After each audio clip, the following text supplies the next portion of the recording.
Ariel Monroe is quiet, focused, and always keeps to herself. But when 3 football players corner her in the locker room and drench her braids in bleach, they don't just humiliate her. They ignite something they can't control. But this isn't just about revenge. It's about secrets buried by the school, a cover-up fueled by power, and a girl who refuses to stay silent any longer. When the system protects her attackers, Ariel decides to take justice into her own hands. So the question is, just how far will she go? Before we go any further, comment where in the world you are watching from, and make sure to subscribe, because tomorrow's story is one you don't want to miss.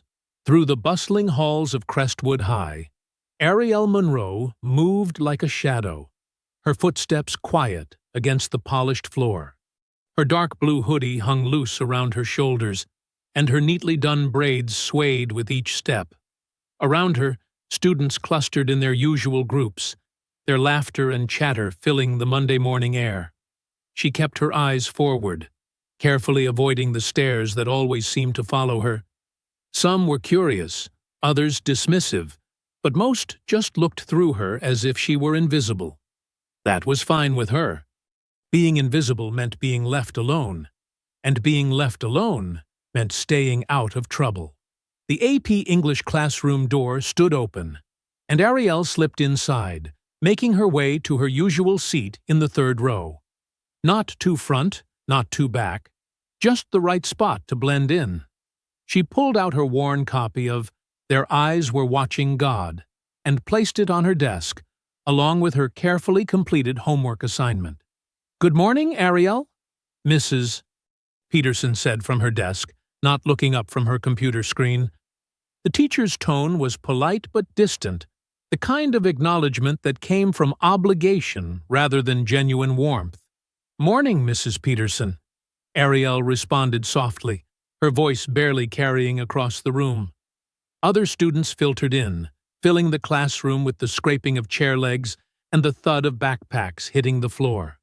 Madison and Taylor, 2 girls from the cheerleading squad, took their seats near the front, their matching blonde ponytails bouncing as they giggled over something on Madison's phone. Jake Thompson swaggered in just as the bell rang, his varsity jacket stretched across broad shoulders. He high-fived Chase Williams, who sat in front of Ariel, the movement sending a waft of expensive cologne her way. She kept her eyes on her book, but she could feel Jake's gaze lingering on her for a moment too long before he dropped into his seat 2 rows over. "All right, class," Mrs. Peterson stood up, smoothing her pencil skirt. "Let's discuss Chapter 7 of Their Eyes Were Watching God. Who can tell me about Janie's relationship with Joe Starks and how it reflects the theme of power?" Ariel knew the answer. She'd spent hours analyzing the chapter, filling the margins of her book with neat pencil notes. Her hand twitched, but stayed in her lap.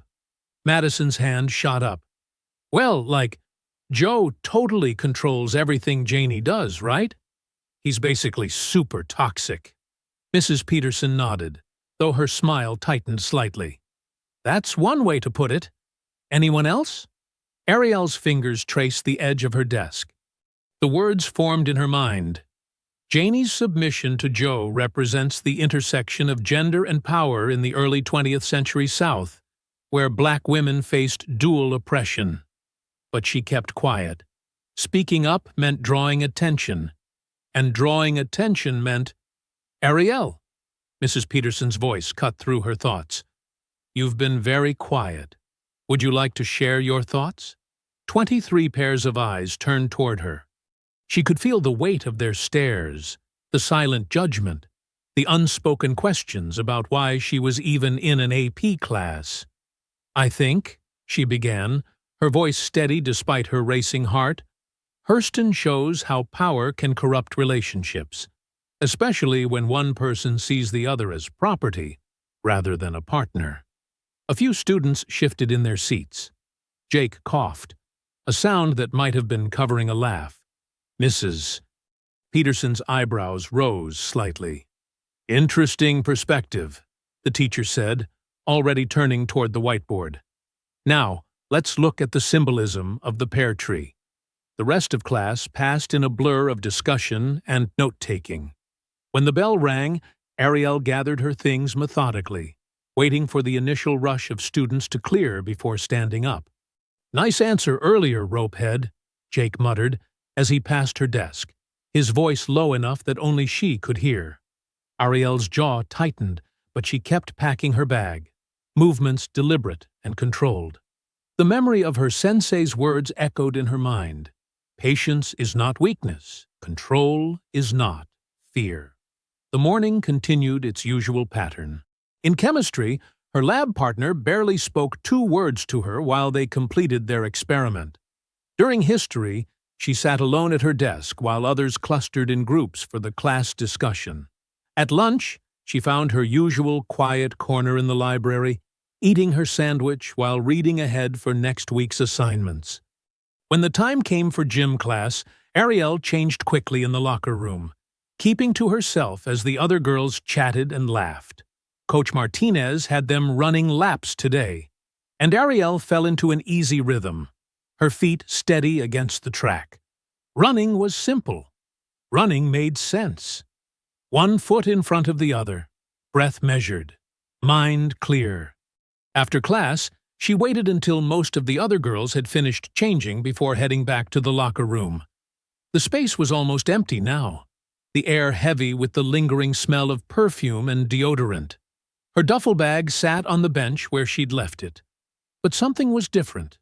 Ariel stopped, frowning slightly. The zipper was pulled halfway open, though she distinctly remembered closing it completely. She reached for the bag, her movements cautious, unaware that this small detail would mark the beginning of something much bigger than a simple case of tampering. Ariel zipped up her gym clothes and closed her locker with a soft click. The metal door's echo bounced off the empty walls of the locker room. Most students had already left for their next class, leaving behind only the fading scent of body spray and the quiet hum of fluorescent lights. She turned toward the exit, adjusting the strap of her backpack. Her steps faltered as 3 figures appeared in the doorway, blocking the only way out. Jake Dalton's varsity jacket stretched across his shoulders as he leaned against the doorframe, a plastic bottle dangling from his right hand. Chase Whitman's bulk filled most of the remaining space, his usual grin replaced by something harder.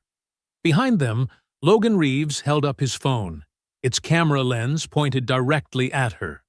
"Well, well," Jake drawled, pushing off the frame. "Look who's all alone." Ariel's heart hammered against her ribs, but she kept her face neutral. She'd learned long ago that showing fear only made things worse. "I need to get to class." "Oh, we won't take long," Jake said, taking a step forward. He lifted the bottle, and Ariel's eyes locked onto the label. Bleach. "We just thought your hair could use some brightening up." Chase laughed, the sound bouncing off the lockers. "Yeah, those dirty ropes could use some cleaning." "Don't," Ariel said, her voice steady despite the tremor in her hands. She took a step back, but Chase moved faster than she expected. His meaty fingers wrapped around her arms, shoving her against the cold metal lockers. "Hold still," Chase commanded, pressing harder. "This is for your own good." Logan adjusted his position, making sure to get a better angle with his phone. His face remained impassive behind the screen, like he was filming something as mundane as a school assembly. Jake unscrewed the cap, the sharp chemical smell filling the air. "Maybe this'll help you fit in better." He lifted the bottle above her head. "Though I doubt it." The first splash hit like ice water. Ariel gasped as the bleach soaked through her braids, the chemicals immediately beginning to burn her scalp. The acrid smell filled her nostrils as more bleach poured down, running along her neck and seeping into her shirt collar. "Stop!" she managed, but her voice came out as a whisper. Her scalp felt like it was on fire, each drop adding to the burning sensation. "What's that?" Jake leaned in closer, his breath hot against her ear. "Can't hear you over all this improvement happening." Chase's grip tightened as she instinctively tried to pull away. "Better thank us," he sneered. "This stuff ain't cheap." Logan zoomed in with his phone, capturing every detail of her humiliation. His silence somehow felt worse than Jake's taunts or Chase's laughter. The burning intensified. Bleach dripped down her face, forcing her to squeeze her eyes shut. Her carefully maintained braids, done by her grandmother's loving hands just last weekend, now hung heavy and soaked with chemicals. "There," Jake said, shaking the last drops onto her head. "Now maybe you won't look so— What's the word I'm looking for, Chase?" "Ghetto?" Chase supplied, finally releasing his grip. "That's it." Jake tossed the empty bottle into a nearby trash can. "Consider this a public service." He stepped back, admiring their work. "Come on, boys. Our good deed is done." Logan lowered his phone, but kept recording as they backed toward the door. "This'll make a great addition to the collection," he said, his first words since entering the room. "Don't worry," Jake called over his shoulder. "That burning means it's working." Their laughter echoed down the hallway long after they'd gone. Ariel stood frozen against the lockers, bleach dripping onto the floor around her feet. The chemical smell burned her nose, and her scalp felt like it was being stabbed with hundreds of tiny needles. Moving slowly, she grabbed paper towels from the dispenser and tried to blot the worst of it. But the damage was already done. In the mirror, she could see patches of her dark braids already starting to lighten, the bleach eating away at the color. The late bell rang, its sharp sound making her jump. She had to get out of here. Had to get home.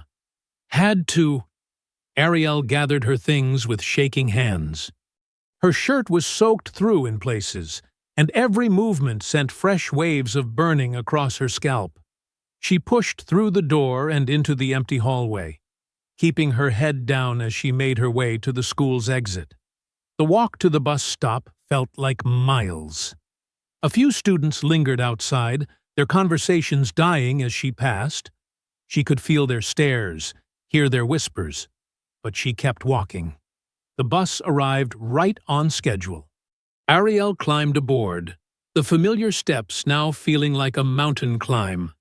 She slid into an empty seat near the back, gripping the edge until her knuckles turned white. Other students filed on, filling the seats around her. Some glanced her way, taking in her wet hair and the strong chemical smell, but they quickly turned away. No one sat next to her. No one asked if she was okay. They all just pretended not to see, like they always did. The bus lurched forward, and Ariel pressed her forehead against the cool window, trying to focus on anything except the burning in her scalp and the shame burning in her chest. The front door creaked as Ariel stepped into her grandmother's small but tidy house. The familiar scent of lemon furniture polish and fresh laundry usually brought comfort, but today it couldn't cut through the harsh chemical smell that clung to her. "Baby? Is that you?" Ms. Thelma's voice called from the kitchen. "You're home early." Her words cut off as she stepped into the hallway. The dish towel she'd been holding dropped to the floor. "Oh, Lord Jesus! What happened to you?" Ariel tried to speak, but her throat closed up. She'd held it together on the bus, through the walk home, but seeing her grandmother's face, the shock, the pain, the instant understanding, broke something inside her. Her voice cracked. "They poured bleach on me." The tears finally came, hot and unstoppable. Ms. Thelma moved fast for her age, crossing the space between them in seconds. She wrapped her arms around Ariel, ignoring the chemicals that soaked into her own clothes. "Who did this? Tell me everything." But Ariel could only shake her head, pressing her face into her grandmother's shoulder as sobs racked her body. The burning in her scalp had dulled to a constant ache, but the humiliation felt sharper than ever. "Okay, baby. Okay." Ms. Thelma's voice was steady, though her hands trembled slightly as she pulled back to examine Ariel's hair. "First things first. We need to wash this out before it does any more damage. Come on." She guided Ariel to the kitchen sink, grabbing the spray nozzle. "Lean over." The warm water felt like heaven against Ariel's burning scalp. Ms. Thelma worked quickly but gently, rinsing each braid thoroughly. It was Jake and his friends, Ariel finally managed between rinses. In the locker room, they filmed it. Ms. Thelma's hands paused for just a moment. "The Dalton boy?" Her voice was carefully controlled. "I taught his mama in 3rd grade. Never did learn respect, that family." After the 4th rinse, Ms. Thelma patted Ariel's hair with a clean towel. "Let me see the damage." She carefully examined the braids, her expression growing grimmer. "Some of these will have to come out. The bleach ate right through." They moved to the bathroom, where Ms. Thelma kept her hair supplies. The mirror showed what Ariel had been afraid to really look at. Patches of her dark braids now a sickly orange-yellow, the ends fraying and brittle. "I'm calling that school first thing tomorrow," Ms. Thelma said, as she began carefully unraveling the salvageable braids. "This isn't just some foolish prank. This is assault." "They won't do anything," Ariel whispered, watching another damaged braid fall to the bathroom floor. "They never do." "Then we'll make them do something." Ms. Thelma's scissors snipped carefully at a particularly damaged section. "Your daddy didn't raise a victim, and I surely didn't raise one either. We're going straight to Principal Stevens in the morning." Ariel closed her eyes, remembering Logan's phone pointed at her face. "They recorded it. They'll probably post it online." "Let them." Ms. Thelma's voice hardened. "That's just evidence of their guilt. Stupid enough to film their own crime? Well, ain't that just the Lord working in mysterious ways?" Despite everything, Ariel felt the smallest smile touch her lips. Her grandmother's unwavering strength had always been a comfort, even in the darkest moments. It took over an hour to deal with all the damage. By the end, about half of Ariel's braids had to be cut out completely. The rest hung unevenly, a patchwork of dark and light that told the story of the day's cruelty. "We'll fix the rest this weekend," Ms. Thelma promised, running her fingers gently through what remained. "For now, get cleaned up and try to rest. Tomorrow's going to be a long day." Later that night, after a shower that finally washed away the last traces of bleach smell, Ariel stood in her bedroom. The house was quiet except for the soft sounds of her grandmother's favorite gospel program playing downstairs. She opened her closet door slowly, pushing aside hanging clothes until she found what she was looking for. The white Prodigy was still crisp and clean, folded perfectly on its shelf. She hadn't worn it in months, not since. Her fingers found the belt next to it. Jet black, folded with precise care, each crease a reminder of years of discipline and training. She ran her hand across its smooth surface, remembering the day Sensei Jordan had presented it to her. For a long moment, she stood there, touching the fabric that represented so much of who she used to be. Then, quietly, she shut the closet door. The next morning, Ariel's hands shook as she buttoned her blouse. She'd spent half an hour trying to style what remained of her hair, finally settling on a head wrap that Ms. Thelma helped arrange. The mirror showed someone she barely recognized, someone whose confidence had been stripped away along with her braids. "Ready, baby?" Ms. Thelma stood in the doorway, already dressed in her meeting clothes, a pressed navy dress and sensible shoes that commanded respect. She carried her old leather portfolio, the one she'd used during parent-teacher conferences in her teaching days. The drive to school was quiet. Ariel watched familiar houses pass by, each one bringing them closer to a confrontation she dreaded. Ms. Thelma's hands were steady on the wheel, but Ariel noticed how tightly she gripped it. "Remember," Ms. Thelma said as they pulled into the visitor parking spot, "you did nothing wrong. Hold your head high." The main office was already busy with morning activity.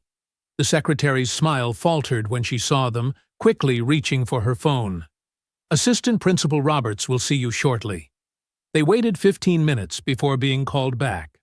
Mr. Roberts sat behind his desk, a thin man with wire-rimmed glasses who always seemed to be frowning. Jake, Chase, and Logan were already there with their parents, seated along one wall. "Mrs. Monroe," Mr. Roberts nodded to Thelma. "Ariel, please, have a seat."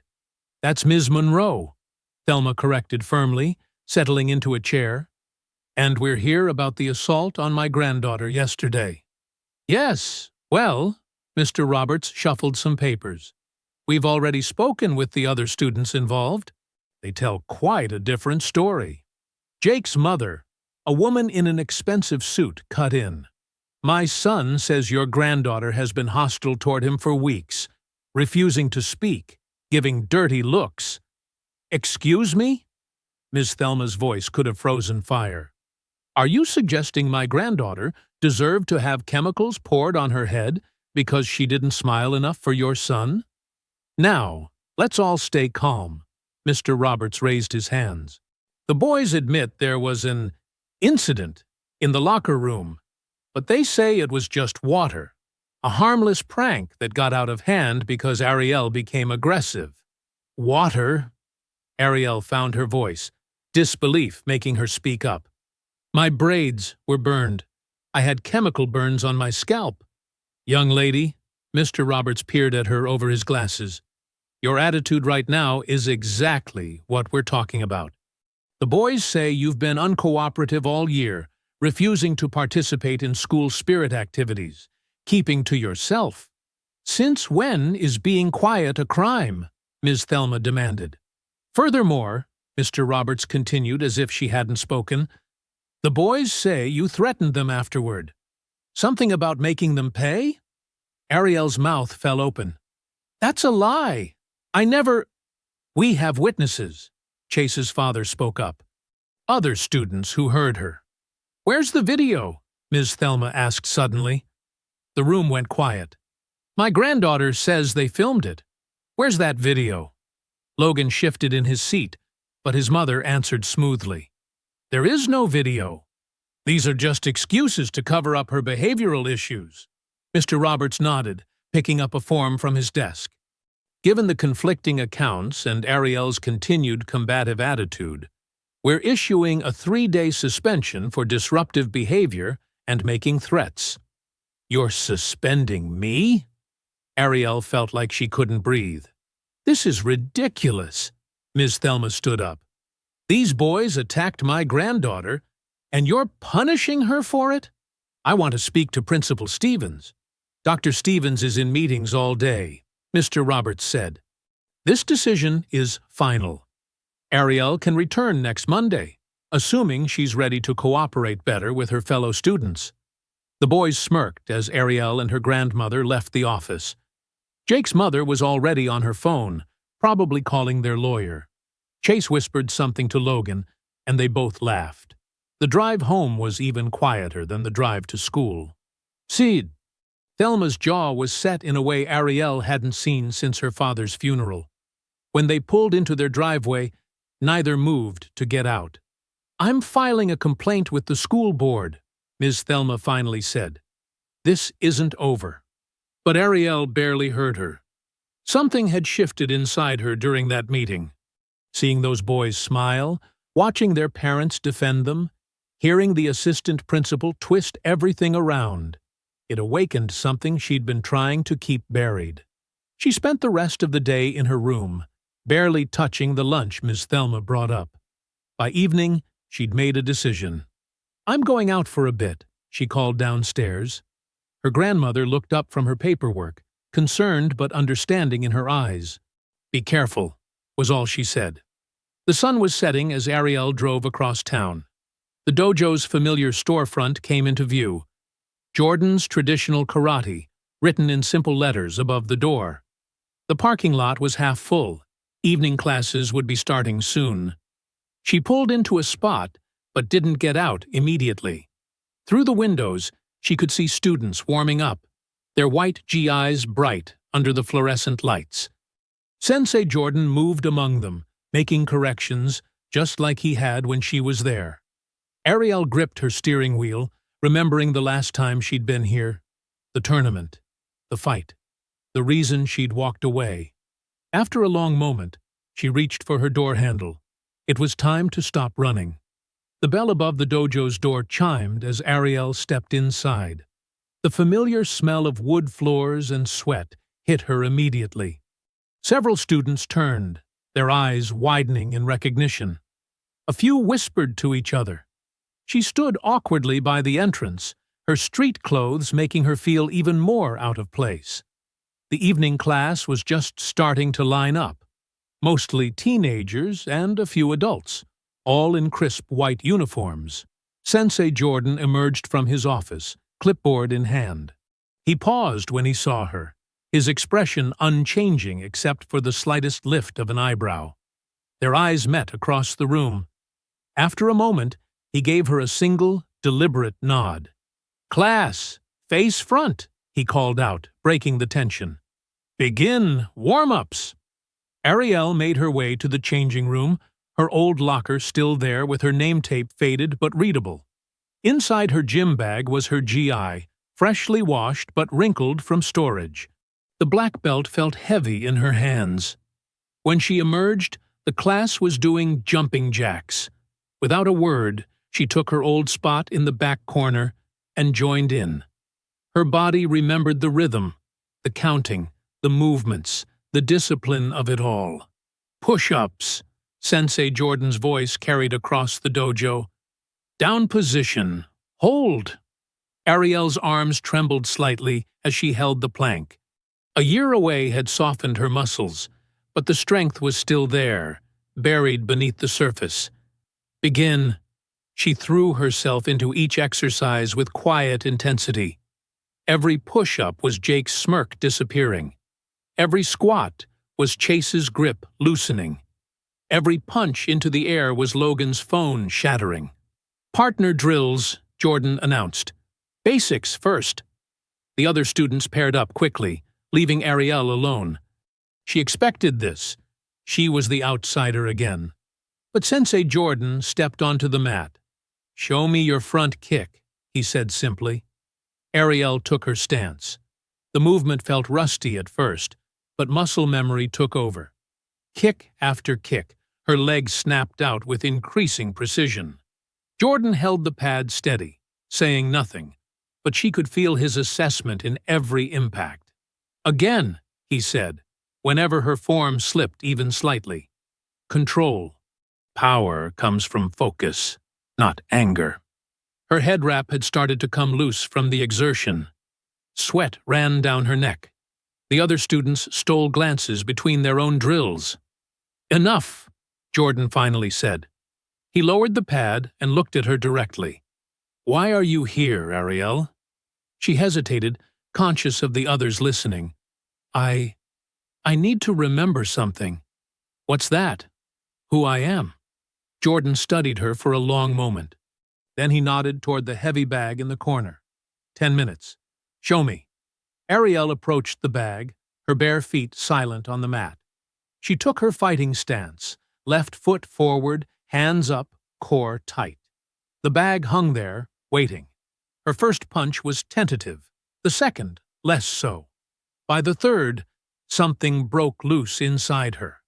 She struck the bag with controlled fury, each hit precise, despite her rising intensity. Kicks followed. Punches followed elbow strikes. The chain rattled with every impact.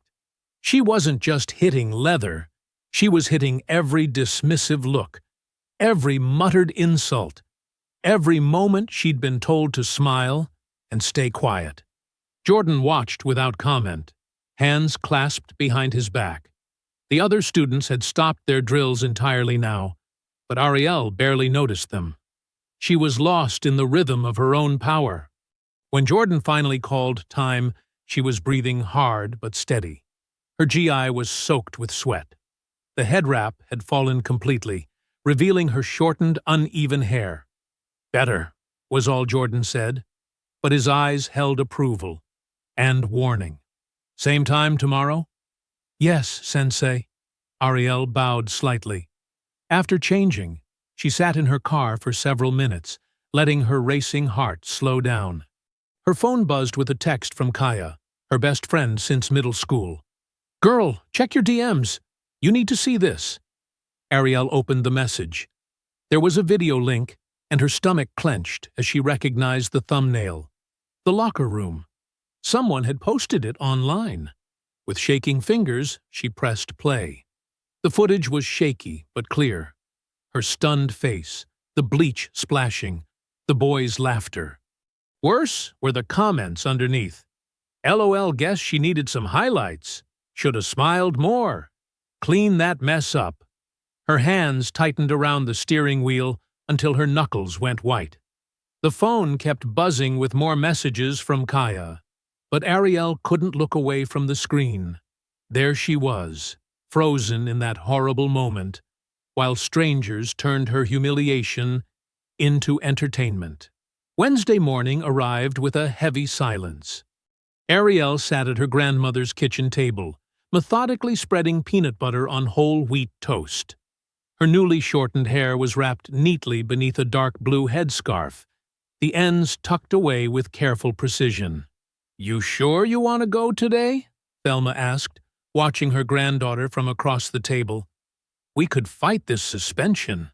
"I need to be there," Ariel said quietly.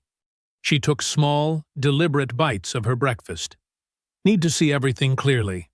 The bus ride to school felt different now. Ariel sat in her usual spot near the middle, but her posture had changed. Instead of shrinking away from the noise and chaos, she observed. She noticed how Jasmine, another black girl, kept her backpack clutched tight against her chest when certain boys passed by. How Marcus, one of the few Latino students, always sat alone despite the crowded seats. In her first class, AP Chemistry, Ariel pulled out a fresh notebook, not for taking notes, but for something else entirely. As the teacher droned on about molecular structures, she began writing in tiny, neat letters. September 15th. Maria S. sent to principal's office for attitude after correcting teacher's pronunciation of her name. October 3rd. David K., only Asian student in class, called too sensitive when reporting racist jokes.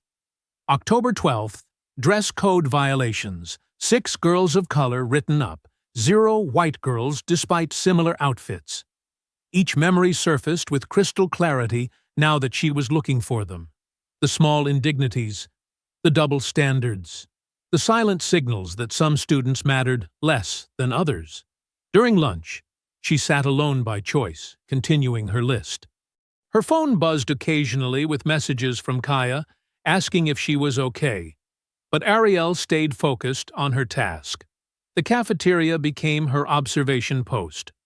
11:42 a.m. Security guards follow Thompson twins, black freshmen, but ignore white students taking same route. 12:15 p.m. Jake, Connors, Chase, Charters Logan throw food at Malik's table. No consequences. In English class, she added more entries. Teacher calls on white students 3x more often. Black students interrupted 8 times in 45 minutes. Essays about race inequality marked down for being too political. Between classes, she noticed things she'd previously trained herself to ignore. How certain teachers positioned themselves to watch specific students. How counselors steered some kids away from AP classes despite their grades. How casual cruelty went unchecked when it came from certain sources. After school, instead of heading straight home, Ariel went to the public library. She sat up at a quiet corner table and opened her laptop. Her fingers moved quickly across the keyboard as she organized her observations into categories. She created spreadsheets, started timelines, added names, dates, witnesses. Years of stored-away incidents emerged from her memory. Each one a pixel in a larger picture she was finally allowing herself to see. The library's fluorescent lights had begun to dim when she finally packed up. Her phone showed 3 missed calls from her grandmother, but also an email confirmation she'd been waiting for. Her request for past disciplinary records had been received by the district office. At home, Thelma had kept dinner warm: rice, black-eyed peas, and baked chicken. The familiar smells filled the kitchen as Ariel set her bag down and washed her hands. "You're late," Thelma said, but her tone was more concerned than angry. "Sorry, Grandma. I was at the library." They sat down together, saying grace as they always did. The routine felt comforting after such an intense day of observation and documentation. "How was school?" Thelma asked, passing the cornbread. "Different," Ariel replied, carefully choosing her words. "I saw things today. Really saw them." "What kind of things?" "Everything I used to pretend not to notice. Everything they count on us not talking about." Ariel pushed her peas around her plate. "Did you know they've suspended 43 students this year? 38 were black or brown." Thelma set down her fork. "How do you know that?" "I've been keeping track. Not just that. Everything. Every misunderstanding. Every attitude problem. Every time they turned victims into troublemakers." Ariel looked up at her grandmother. "They thought I was just going to take it, but I've already started planning." Thursday morning brought a chill that had nothing to do with the weather. Ariel walked through Crestwood High's main hallway, her shortened hair now styled in a neat twist. She carried her documentation notebook close to her chest, watching, waiting. She spotted Devon Hill sitting alone at his usual spot in the cafeteria before first period. He hunched over his sketchbook, pencil moving in quick, angry strokes. Most students avoided him after last year's incident, when the administration had accused him of stealing from the art room, despite his perfect record and passionate denial. Ariel approached his table slowly, deliberately. "Devon?" He glanced up, eyes guarded. "Yeah? Can I sit?" Devon shrugged, but shifted his backpack to make room. Ariel settled into the chair across from him, noting how he angled his body away slightly, a habit she recognized from her own years of staying defensive. "I saw what they did to you," Devon said quietly, not looking up from his drawing. "With the bleach." "I know what they did to you, too," Ariel replied. "Last year, the art supplies." His pencil stopped moving. "That was different." "Was it?" Ariel opened her notebook. "They accused you without evidence, suspended you without investigation, made you out to be the troublemaker." Devon finally met her eyes. "How do you know all that?" "Because I've been watching, recording, everything they do to students like us." She slid the notebook toward him. "And I think you've been watching, too." Devon's expression shifted as he scanned her careful documentation. His shoulders straightened slightly. "Yeah," he admitted. "I keep track, too. In my head, mostly. Some in here." He tapped his sketchbook. "Show me?" He hesitated, then flipped through his book. Between detailed drawings were notes scribbled in margins: dates, names, incidents. Marcus got suspended for threatening behavior when he just asked why the teacher kept calling him Mexican when he's Salvadoran. Jasmine lost her spot on the debate team after questioning the coach's bias. "Tyler, I need it all," Ariel said. "Everything you've seen. Everyone who's been targeted." Devon studied her face. "Why now?" "Because they thought bleaching my hair would make me invisible. Instead, it made me see everything clearer." She leaned forward. "You know others who've been through this, don't you?" He nodded slowly. "Lunch block. Back corner by the vending machines. That's where most of us sit now." "Thank you," Ariel said, standing up. "And Devon? Your art's really good." A ghost of a smile crossed his face. "Your hair looks good, too. Different, but good." Throughout the day, Ariel visited the spots Devon mentioned. Between classes, she spoke quietly with students who'd been pushed to the margins. Maria from her chemistry class, the Thompson twins, Malik from the cafeteria. Each had a story. Each had been silenced. After school, Ariel headed to the Southside Community Center. She'd found Zaria Hughes's contact information through the local black community newsletter. The young journalist had written several pieces about discrimination in nearby school districts. The community center buzzed with after-school activities. Kids played basketball in the gym, while seniors gathered for bingo in the main hall. Ariel found Zaria in the small library, typing on a laptop decorated with social justice stickers. "Ms. Hughes?" Zaria looked up, her bright eyes sharp behind square-framed glasses. "Just Zaria is fine. You must be Ariel. Thank you for meeting me. Your email was specific." Zaria gestured to a chair. "You mentioned having evidence of systematic discrimination at Crestwood High." Ariel sat down, placing her notebook and phone on the table. "More than evidence. I have documentation, witnesses, and this." She pulled up the Bleach attack video. Zaria's expression hardened as she watched. "They filmed it themselves. They wanted to humiliate me. Instead, they gave me proof. And the school suspended you. Not them? That's just the beginning." Ariel opened her notebook. "I have dates, names, patterns. Other students are coming forward now. And one student, Devon. He's been keeping his own records." Zaria began taking notes on her laptop. "The school board has blocked my previous requests for disciplinary records. I've already filed for them through 3 different channels," Ariel said. "And I have screenshots of the official numbers they posted last year before taking them down." "You've done your homework," Zaria observed, clearly impressed. "They thought I would stay quiet, hide. But I'm a black belt in karate, and my sensei taught me something important. True strength isn't about attacking first. It's about knowing exactly when and how to strike back." Zaria set down her pen. "You understand that if we pursue this, they'll try to discredit you? Paint you as an angry troublemaker?" "They already do that to all of us," Ariel replied calmly. "The difference is, now we have proof. And I'm done being invisible." "All right, then." Zaria pulled out a recorder. "Let's start from the beginning. Tell me everything." Friday morning arrived with a heavy mist clinging to Crestwood High's brick walls. Ariel stepped off the bus, adjusting her backpack as whispers rippled through the crowd. Her shortened hair was styled in neat twists, each one a reminder of what they'd taken, and what they couldn't. "Look who's back," someone muttered. "Guess they had to let her return eventually," another voice added. Ariel kept her eyes forward, shoulders straight.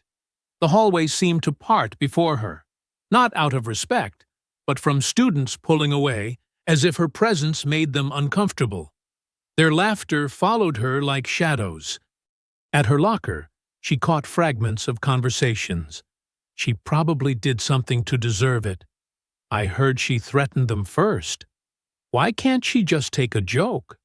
Her fingers paused on the combination lock. A year ago, these whispers would have made her shrink, try to disappear.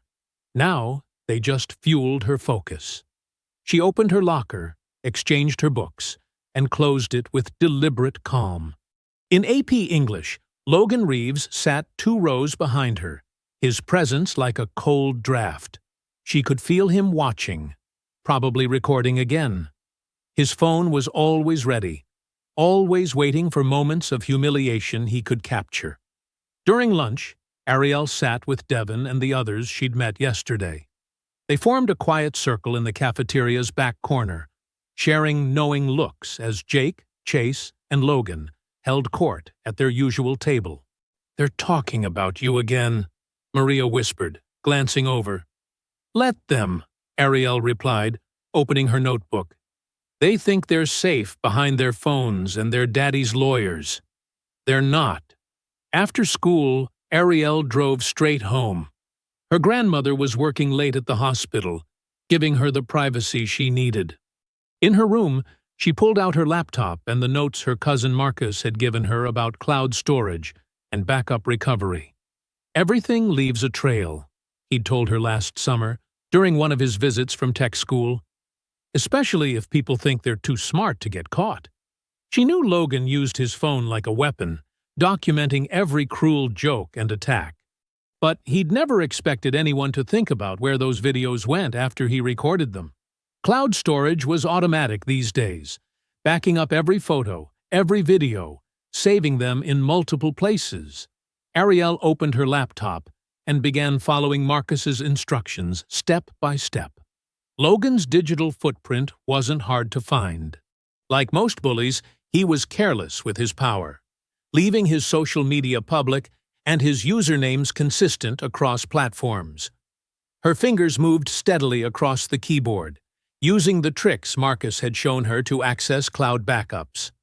Logan's overconfidence made it almost too easy. He used the same password variations everywhere, never bothering with two-factor authentication. The first folder she cracked open made her breath catch. Dozens of videos, all neatly dated and labeled. She clicked on one from 2 months ago.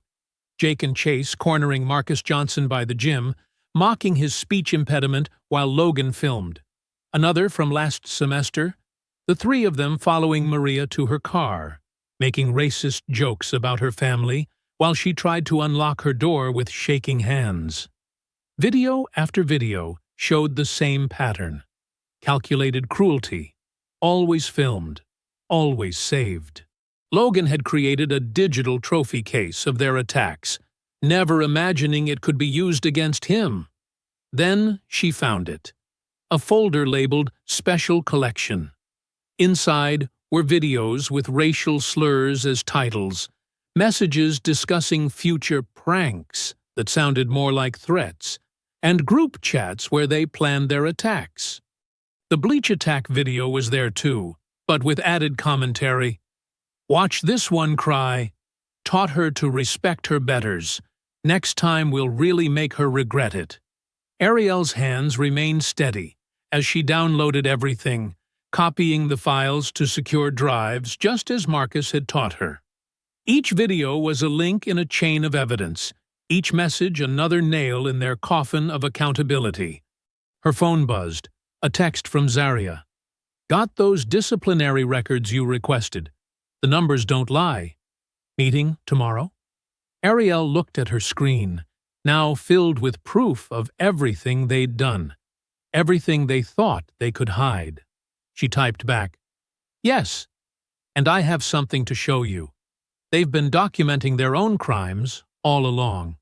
She closed her laptop, feeling the weight of what she'd discovered. They had thought their phones made them powerful.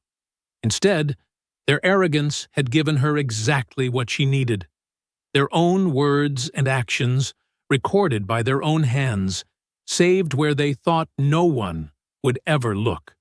The sun was setting outside her window, casting long shadows across her room. In the fading light, she could see her reflection in the mirror. Shorter hair, straight spine, eyes clear and focused. They had tried to break her spirit with that bleach. Instead, they had only revealed their own poison. Monday morning arrived with an unusual tension in the air. Students clustered in tight groups, whispering as they passed the guidance office. Inside, Ariel sat straight-backed in an uncomfortable plastic chair, her grandmother beside her. Assistant Principal Harris adjusted his tie. "Now, we've arranged this mediation to help everyone move forward. These kinds of misunderstandings between students need to be resolved professionally." Jake, Chase, and Logan filed in with their parents. Jake's father, a local business owner, wore an expensive suit and an impatient expression. Chase's mother kept checking her phone. Logan's parents sat rigid and stone-faced. "Before we begin," Harris continued, "I want to remind everyone that the goal here is reconciliation. We're looking for apologies and forgiveness on all sides." Ariel's grandmother squeezed her hand. They had planned for this moment. "I'd like to speak first," Ariel said quietly. Harris nodded, clearly relieved. "Of course. That's very mature of you. Ariel stood, walked to the front of the room, and pulled out a USB drive. I prepared something to help everyone understand exactly what happened. Before anyone could object, she plugged it into the computer connected to the room's projector. The screen flickered to life. The video started playing. Crystal clear footage showed Jake, Chase, and Logan surrounding her in the locker room. Their voices rang out, cruel and confident. "Hold her still! Bet it burns out the ghetto!" The sound of laughter mixed with the splash of bleach. Gasps filled the room. Chase's mother covered her mouth. Logan's father half rose from his chair. "Turn that off immediately!" Jake's father demanded. But Ariel didn't stop there. More videos played. Other incidents. Other victims. The group chat messages appeared on screen, showing their planning, their slurs, their threats against other students. "This isn't just about me," Ariel said, her voice steady. "This is about every student you've hurt, every attack you've hidden, every time the school looked the other way." Assistant Principal Harris fumbled for words. This isn't appropriate for—" "What's not appropriate," Ariel's grandmother cut in, "is how you suspended my granddaughter while protecting these boys. What's not appropriate is calling assault a misunderstanding." Jake's face had turned red. "You can't prove—" "Actually," Ariel interrupted, "I can. Every video here came from Logan's cloud storage. Every message is dated and authenticated. And Ms. Hughes from the Chronicle has copies of everything." Logan's face went pale. His parents turned to stare at him. "You're lying," Chase stammered, but his voice shook. Ariel played another clip, Chase and Jake following Maria to her car, making threats. "Am I?" The room erupted into chaos. Parents demanded answers. Harris tried desperately to regain control. Through it all, Ariel stood calmly by the projector, letting the truth speak for itself. "This meeting is over," Jake's father announced, standing up. "We'll be speaking to our lawyers." "Good idea," Ariel's grandmother replied. "So will we." As they left the office, students in the hallway stared through the windows. Word had already started spreading. Phones buzzed with messages and notifications. By lunch, the whole school was talking. Groups of students huddled around phones, watching clips that had somehow leaked online. Jake, Chase, and Logan were nowhere to be seen. Their parents had taken them home. Ariel sat with Devon and Maria in the cafeteria. Other students kept glancing their way, but the looks were different now. No more mockery, no more whispers of blame. "My cousin sent me Zaria's article," Devon said, holding up his phone. "It's everywhere." The Chronicle's headline read, "Pattern of Racial Harassment Exposed at Crestwood High." Below it, Zaria had laid out everything. The disciplinary records showing racial bias, the videos, the testimonies from other students. The story was spreading across social media, picking up momentum with every share. Maria squeezed Ariel's hand. "You did it. You actually did it." "We did it," Ariel corrected her. "Everyone who spoke up, everyone who shared their story. We did this together." Throughout the afternoon, Ariel's phone kept buzzing with notifications. Students she'd never spoken to sent messages of support. Local news stations were calling the school. The district superintendent's office released a statement, promising a full investigation. As the final bell rang, Ariel walked to her car through a changed school. The same halls that had echoed with mockery now hummed with different conversations. "Did you see what they did? I can't believe they got away with it for so long. Someone finally stood up to them." At home that evening, Ariel sat with her grandmother on their front porch, watching the sunset. Her phone kept lighting up with new notifications as the story spread further. "You know they won't go down without a fight," her grandmother said softly. Ariel nodded, watching another news alert pop up on her screen. The truth was out now, spreading faster than anyone could contain it. but she knew better than to celebrate too early. Jake's father had money and influence. Logan's family had connections. They wouldn't accept defeat easily. Tuesday morning arrived with an eerie silence. Ariel checked her phone as she got ready for school, frowning when she couldn't find Zaria's article. The link now led to an error page. She tried searching for the video clips. Nothing. Her grandmother called from the kitchen. "Baby, come look at this." On their small TV, a local news anchor was speaking. The Chronicle has retracted yesterday's story about alleged racial incidents at Crestwood High, citing potential legal concerns. The paper's editor issued an apology for unsubstantiated claims. Ariel's hands tightened around her coffee mug. "They're erasing it." "Money talks," her grandmother said quietly. "And those families have plenty of it." At school, the atmosphere had shifted again. Students who'd been outspoken yesterday now avoided eye contact. The hallway chatter was muted, cautious. Devon caught up with her before first period. "They're everywhere, taking down posts, threatening lawsuits. Jake's dad has some big-shot lawyer firm sending cease and desist letters to anyone who shared the videos." "What about your cousin's copies?" Ariel asked. "Got scared and deleted everything. His mom can't afford legal trouble." In English class, Ariel noticed empty seats where Jake, Chase, and Logan usually sat. Their absence felt like a warning rather than a victory. During lunch, Maria slid into the seat next to her, speaking in hushed tones. "My parents got a letter this morning. Some lawyer saying I could be sued for defamation if I keep talking about what happened in the parking lot." Ariel's phone buzzed. A text from Zaria. "I'm so sorry. They threatened the paper with a massive lawsuit. Editor pulled the story. They're saying my sources weren't credible." One by one, the evidence was disappearing. Social media posts vanished. Video links died. Comments sections were scrubbed clean. It was like Monday had never happened. Between classes, Ariel overheard two teachers talking. "Did you see the email from the superintendent?" "Yes." "Indefinitely postponing the investigation until all legal matters are resolved." Assistant Principal Harris passed her in the hall, wearing a smug smile. He'd been right after all. Money and power were making everything disappear.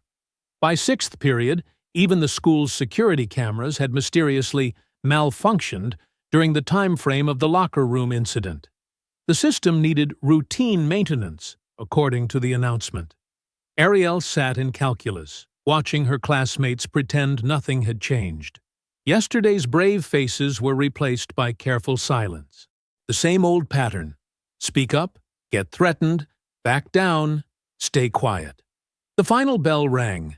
Students rushed to leave, eager to escape the tension. Ariel took her time, walking to her locker with measured steps. She spun the combination lock, opened the metal door, and a folded piece of paper fluttered to the floor. Picking it up, she unfolded it carefully. The message was typed, no fingerprints to trace. "Stay quiet, or next time it's acid." Ariel stared at the words for a long moment. Then, without changing expression, she closed her locker. Her eyes narrowed. The afternoon sun cast long shadows through Crestwood High's windows.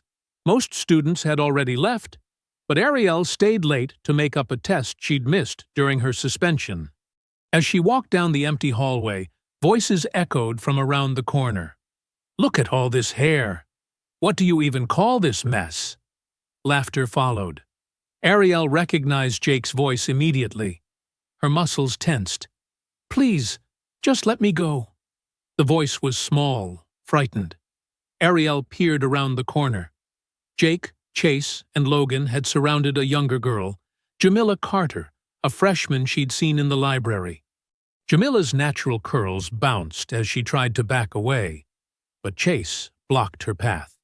"We're just trying to help," Logan sneered, reaching for Jamila's hair. "Maybe it needs some special treatment, like Monroe's did." Jamila clutched her books tighter to her chest. "I didn't do anything to you." "Existing is enough," Jake said, shoving her shoulder.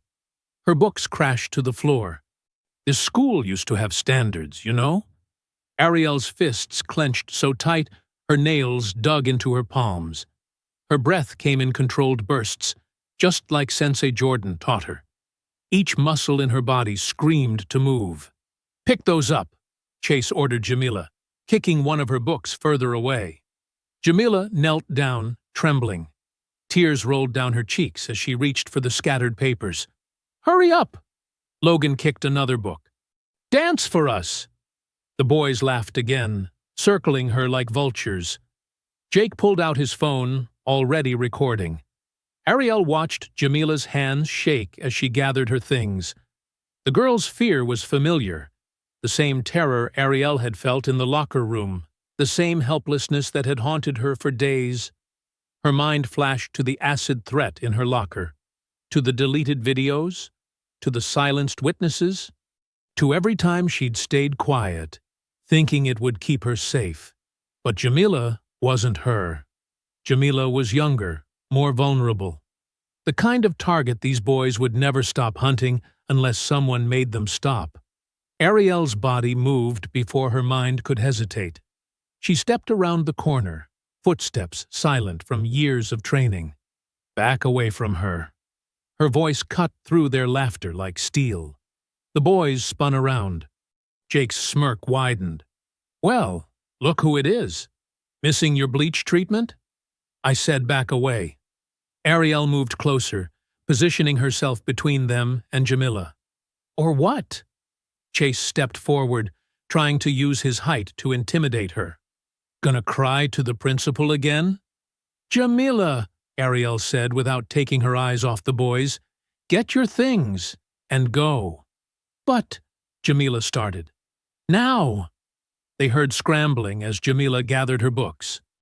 Logan tried to block her path, but Ariel shifted her stance, a subtle movement that made him step back instinctively.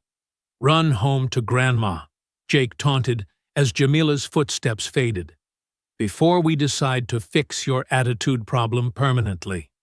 Ariel didn't move. Her breathing remained steady, measured. Years of training had taught her the difference between anger and focus. This wasn't rage driving her actions. It was clarity. "You're done hurting people," she said quietly. "Or what?" Chase laughed. "Your lawyer friends gonna sue us?" "Oh, wait. They all backed down, didn't they?" Jake raised his phone, still recording. "Maybe we should finish what we started. Show everyone what happens when you don't learn your place." The three boys moved closer, confident in their power, their money, their protection. They'd never faced real consequences. Never had their actions truly challenged. Ariel saw it all clearly now. The pattern would never break unless someone broke it. The cycle would continue, finding new victims, creating new Jamilas, new Ariels, new stories buried under threats and money. "Last warning," she said softly. "Walk away." They lunged. Ariel's body moved with the fluid precision of countless practiced forms. She didn't think about the moves. They simply happened, muscle memory taking over where conscious thought ended. A sweep took Logan's legs out. A block deflected Chase's grab. A precise strike sent Jake stumbling back, his phone clattering across the floor. The boys recovered quickly, anger replacing their shock. They attacked again, 3 against 1. But Ariel wasn't fighting. She was executing a kata, each movement flowing into the next. Block, strike, redirect. Her grandmother's voice echoed in her mind. "Power isn't about who's strongest, baby. It's about who knows when to use their strength." When it was over, all 3 boys lay groaning on the floor. No permanent damage, but plenty of bruised egos. Jake's phone had recorded everything. Ariel walked away without a word, leaving them to their shame. Hours later, she knelt on the familiar mat of Sensei Jordan's dojo. The midnight air was still and cool. Her GI was damp with sweat from hours of practice, but her breathing remained steady. She heard the soft footsteps of her grandmother entering the dojo. Thelma didn't speak, didn't disturb her meditation. She simply watched her granddaughter, perfectly still, perfectly centered, perfectly at peace with what needed to be done. The charity event's decorations cast strange shadows across Crestwood High's hallways. Paper stars and streamers hung from the ceiling, swaying gently in the air conditioning. Most students wouldn't arrive for another hour, but Ariel had come early, walking the familiar corridors with purpose. She'd spent the last 2 days watching, waiting. The video of her defending Jamila had spread through private messages, but the boys' families had quickly suppressed it. Their lawyers sent more threats. The principal called it unfortunate roughhousing. Nothing changed, except something had changed. The fear was gone. Ariel moved silently, her footsteps absorbed by the thin carpet that lined the administrative wing. The building felt different at night, more honest somehow, stripped of its daytime pretenses. No fake smiles from teachers who looked the other way. No whispered jokes from students too afraid to speak up. A crash echoed from the science wing, followed by muffled laughter. Ariel's pace quickened. "Come on, just smile for the camera." Jake's voice carried through the empty hallway. "We're trying to be friendly." "Please?" Jamila's voice trembled. "I'm supposed to help set up." "But we're so interested in your culture," Logan said with fake sincerity. "Tell us about your hair. Does it always look this wild?" Ariel rounded the corner. The scene was painfully familiar. Jamila pressed against the wall, clutching a box of decorations. Jake filming with his phone, Chase blocking her escape. Logan circling like a shark. "Maybe we should help tame it," Chase suggested, reaching for Jamila's curls. "I think I saw some cleaning supplies in the janitor's closet." Jamila flinched away, tears streaming down her face. The box of decorations slipped from her hands, scattering paper stars across the floor. "Pick those up," Jake ordered, zooming in with his phone. "And this time, try smiling. You people are always so angry." Ariel had seen enough. Her steps were measured, deliberate. The boys didn't notice her approach until she was almost upon them. "Well, look who's back for more," Logan smirked, turning to face her. "Didn't learn your lesson about interfering?" Chase cracked his knuckles. "Maybe we should teach both of them some manners." "Your parents can't protect you forever," Jake added, still filming. "Neither can your little karate tricks." Ariel moved between them and Jamila. Her stance was relaxed but ready, every muscle coiled with potential energy. Years of training had taught her that true power came from stillness, from the moment just before motion. "This ends tonight." She dropped into a fighting stance, her body automatically finding its center. Jake lunged first, predictable in his rage. Ariel sidestepped smoothly, letting his momentum carry him past. Her movements were fluid, precise. Nothing like the wild swings he expected. "Stand still!" he growled, spinning around for another charge. But Ariel wasn't there anymore. She'd shifted position, maintaining perfect distance. The hallway became her dojo, the fluorescent lights her spotlights. Time seemed to slow as her training took over. Chase came at her from the side, trying to grab her arms. She dropped low, executing a perfect sweep that sent him sprawling. His bulk worked against him. He hit the ground hard, stars scattering beneath his fall. Logan hung back, still filming with trembling hands. "Get her!" he shouted, voice cracking. "She's just one girl." Jake and Chase attacked together this time. Ariel breathed deeply, centered herself. Jake's punch whistled past her ear as she weaved. Chase's grab met empty air. Her counterstrikes were controlled, precise. A knife hand block followed by a front kick that sent Jake staggering backward. "Stop moving!" Chase bellowed, charging like a bull. Ariel pivoted, using his own force against him. A simple hip throw sent him flying into the wall of lockers. The crash echoed through the empty hallway. Behind her, Jamila gasped. Logan finally dropped his phone, pulling something from his pocket. A small canister. Pepper spray.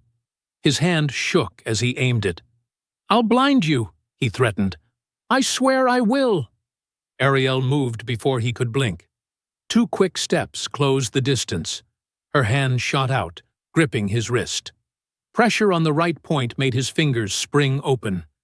The canister clattered to the floor, and she kicked it away. "That's assault!" Logan screamed, trying to pull free. "You're attacking us!" "No," Ariel said calmly. "I'm defending." She twisted his arm, not enough to break, just enough to control, and guided him face first into the carpet. Jake had recovered, wiping blood from his nose. "You're dead," he snarled. "When my father hears about this—" "When everyone hears about this," Ariel corrected. She could see students gathering at both ends of the hallway now, phones raised. The truth this time. He charged again, all technique abandoned in fury. Ariel met him with textbook precision. Block, strike, sweep. Movements she'd practiced thousands of times. Jake landed hard beside Logan. The wind knocked from his lungs. Chase was the last one standing, but his confidence had crumbled.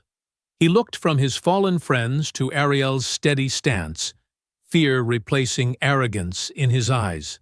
"Stay back," he warned, raising his hands. "I don't want to hurt you." "That's new," Ariel replied. She held her position, ready but not aggressive.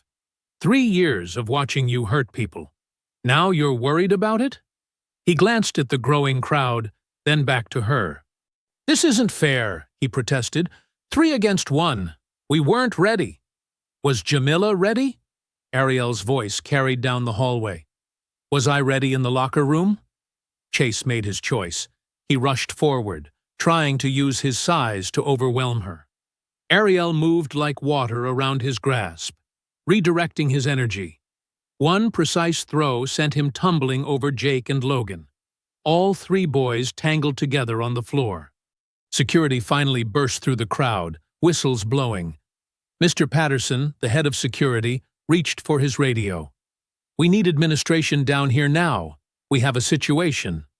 "We certainly do," Ariel agreed, maintaining her stance but not moving. She could hear the murmur of voices, see the phones still recording.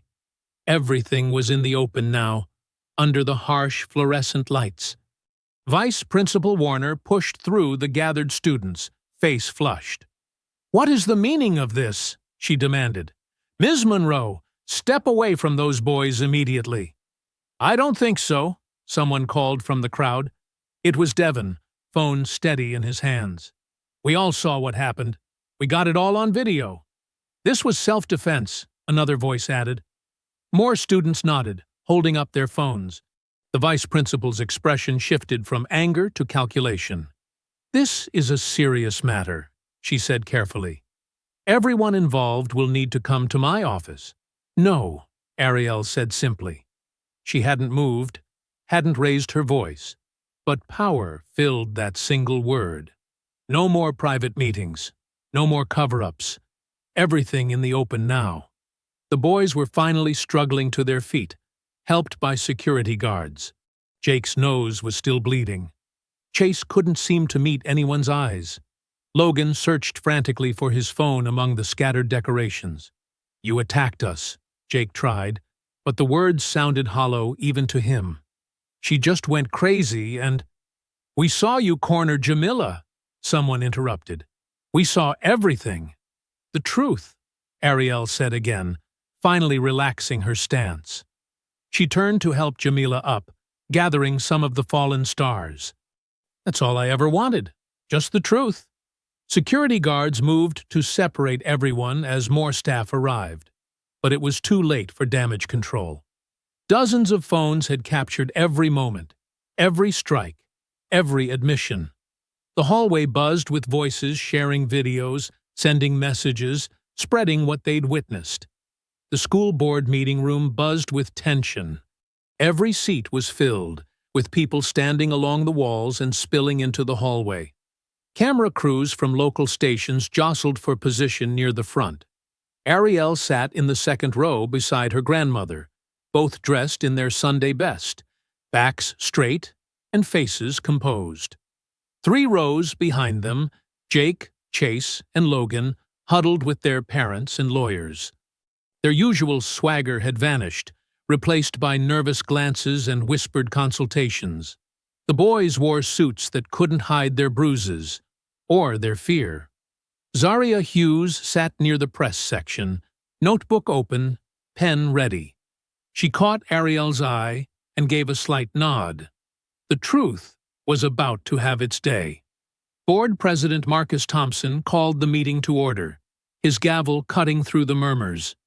Due to recent events and overwhelming public interest, this emergency session will address serious allegations of racial discrimination and violence at Crestwood High School. Principal Stevens shifted uncomfortably in his seat as Thompson continued.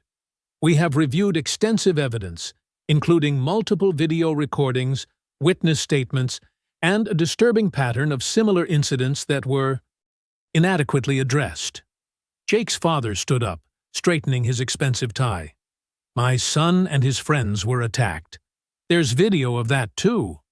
Sir, Thompson interrupted, please wait to be recognized before speaking. He shuffled some papers. And yes, we've seen that video as well, along with the earlier recording of your son and his friends assaulting Ms. Monroe with bleach, and Ms. Watson with threats, and Mr. Robinson last semester. Shall I continue? The lawyer tugged Jake's father back into his seat. Thompson turned to Principal Stevens. Would you like to explain why none of these incidents resulted in appropriate disciplinary action? Stevens cleared his throat. We handled each situation according to established protocols. By suspending the victims? Zaria called out from her seat. Several people murmured in agreement. Order, please, Thompson said, but his tone lacked conviction. He faced the principal again. We've reviewed your protocols. They show a clear pattern of bias against minority students. Care to explain that? Instead of answering, Stevens reached into his briefcase and withdrew an envelope. I believe this will simplify matters, he said quietly, sliding it across the table. My resignation, effective immediately. A collective gasp rippled through the room. Ariel felt her grandmother's hand squeeze hers. Thompson accepted the envelope with a curt nod. As for the 3 students involved in these attacks, he fixed Jake, Chase, and Logan with a stern look. The board has voted unanimously for immediate expulsion. Furthermore, we are forwarding all evidence to the district attorney's office for review of possible criminal charges. You can't do this, Chase's mother shrieked, jumping to her feet. They're just boys. They're futures. They're futures. Thelma Monroe's voice cut through the chaos like steel. She stood slowly, dignity in every movement. What about my granddaughter's future? What about every child they terrorized? When did their futures stop mattering? Silence fell across the room. Even the cameras stopped whirring for a moment. Thompson cleared his throat. Mrs. Monroe is correct. This board failed in its duty to protect all students equally. Therefore, we are also announcing a comprehensive civil rights review of all disciplinary policies and procedures to be conducted by an independent commission. Zaria's pen flew across her notebook as Thompson listed the changes. Mandatory bias training for all staff, a new system for reporting and tracking incidents, regular reviews of disciplinary statistics, and a clear zero-tolerance policy for racial harassment. Additionally, he continued, all prior disciplinary actions against Ms. Monroe and other affected students will be expunged from their records. We cannot undo the harm that was done, but we can ensure it stops here. The boys and their parents stormed out, lawyers in tow, ignoring the reporter's questions. Principal Stevens slipped out a side door, head down. But most people stayed, watching as the board members signed the official documents making everything official. Afterward, reporters swarmed around Ariel, microphones thrust forward. "How does it feel? Will you press charges? Do you have a statement?" Ariel looked at them calmly. "Justice isn't about feeling good," she said quietly. "It's about making things right. That's all I wanted." She turned away from the cameras, taking her grandmother's arm. They drove home in peaceful silence as the sun set behind them. The porch lights were on, casting a warm glow across their front steps. Thelma went inside and came back with 2 steaming mugs of chamomile tea, her special honey and lemon blend. They settled into their usual spots, Thelma in her carved wooden rocker, Ariel on the porch swing. Cricket songs filled the evening air. The weight that had pressed on them for so long seemed to lift with each sip of tea. "You know what I'm proudest of?" Thelma asked after a while. Ariel looked up from her mug. "What's that?" "You never lost yourself. You stayed disciplined, controlled, used your strength to protect, not just punish." She smiled. "That's real power." Ariel nodded, watching the steam rise from her tea. The air felt different tonight. Lighter.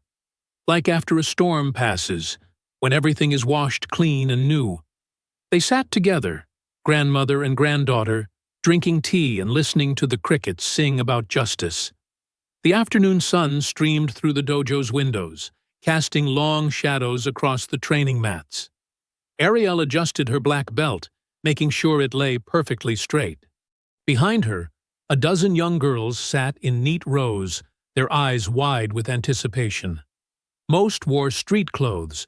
This wasn't about formal training, but something more urgent. Jamila sat in the front row, her natural curls framing a face that now held confidence instead of fear. She'd been the first to sign up when Ariel proposed the class.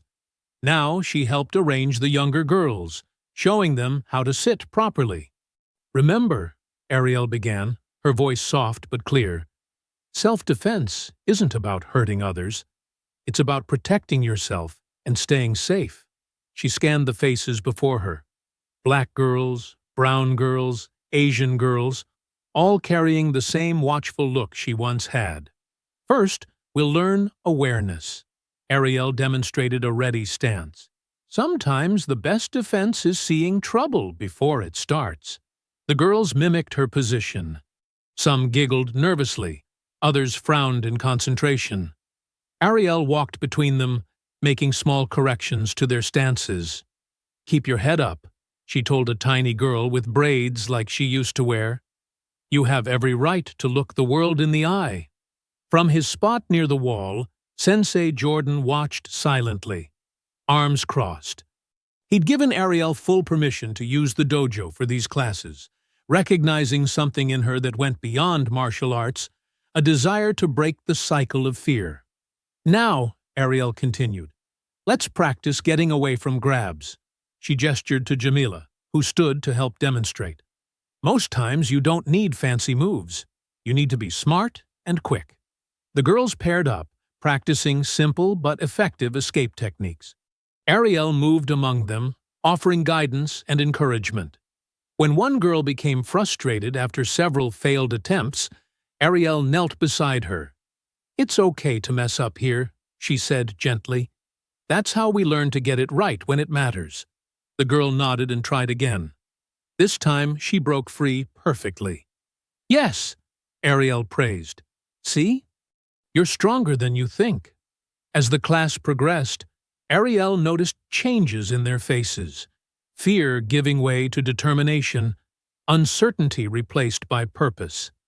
These were the same transformations she'd gone through, but now she was helping others find their power sooner. Near the end of class, Ariel gathered them in a circle. "Being strong doesn't mean you're looking for trouble," she explained. "It means trouble better think twice before finding you." The girls nodded seriously. One raised her hand. "Did you feel scared? When those boys—" "Yes," Ariel answered honestly. "But being scared doesn't make you weak. It makes you human. What matters is what you do with that fear. From the doorway, Thelma Monroe watched her granddaughter teach.